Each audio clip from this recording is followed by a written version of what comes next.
Tervitus kõigile! Mu nimi on Jaan ja viimasel ajal ma olen saanud endale ühe allergia. Ja ei, see allergia ei ole sugugi sügislehtede allergia või õietolmu allergia või koera või kassi või pähkli allergia, vaid see on hoopiski innovatsiooni allergia. Ja selle innovatsiooni allergia sümptomid tekivad mul igal korral, kui keegi räägib mõnest meid ümbritsevast probleemist või väljakutsest ja ütleb, et nüüd on vaja uuenduslikku lahendust, et seda hakata kuskilt otsast lahendama. Ja miks mul see innovatsiooniallergia tekib, on see tõttu, et enamus nendest probleemidest, väljakutsetest, mis meid ümbritsevad, on ju seotud inimloomusega või sellega, et kes me inimestena oleme.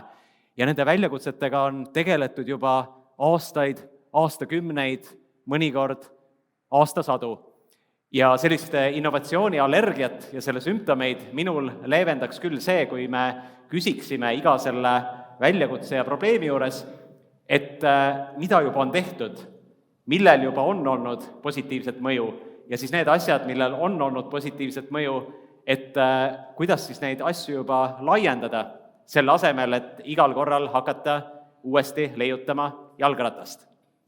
Sellel sessiooni tutvustaval pildil te näete selliseid rõõmsaid ja vähem rõõmsaid ajusid kaardi peal.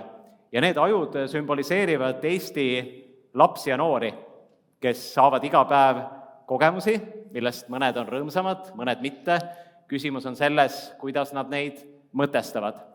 Statistika ütleb, et tihti mõtestavad üsna depressiivselt, et juba enne koroonaaega Eesti laste ja noorte vaimse tervise näitajad läksid allapoole, alates meeleoluhäiretest, depressioonisümptomitest kuni siis selliste tõsiste indikaatoriteni nagu näiteks enese kahjustamised, lõikamised, suitsiidikatsed välja.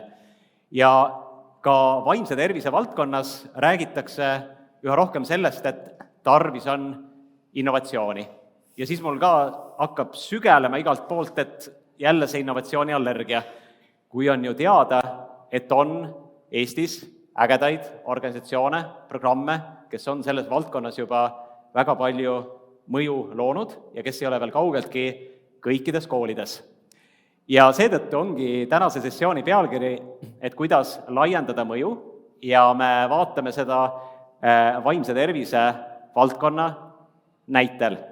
Ja lisaks Impact Day korraldajatele suur tänu 3 inimesele, keda te näete enda ees ja tänu kellele on sessiooni pealkirjas ka 3 Eesti näidet, ehk siis tegemist on 3 Eesti näitega.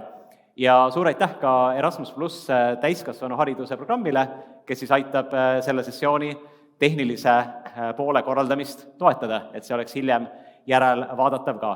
Ja kuidas me täna tegutseme, on niimoodi, et kõigepealt me saame iga näite kohta kuulda lähemalt, et mis see nende mõju siis on ja kuidas nad on seda mõõtnud ja kui kaugele nad on jõudnud.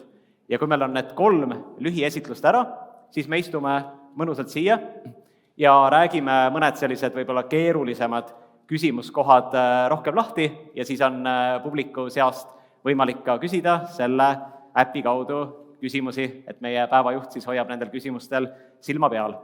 Et loodetavasti me saame siis kõik teada, et mis asi see mõju üldse võib olla vaimse tervise valdkonna näitel ja kuidas seda laiendada.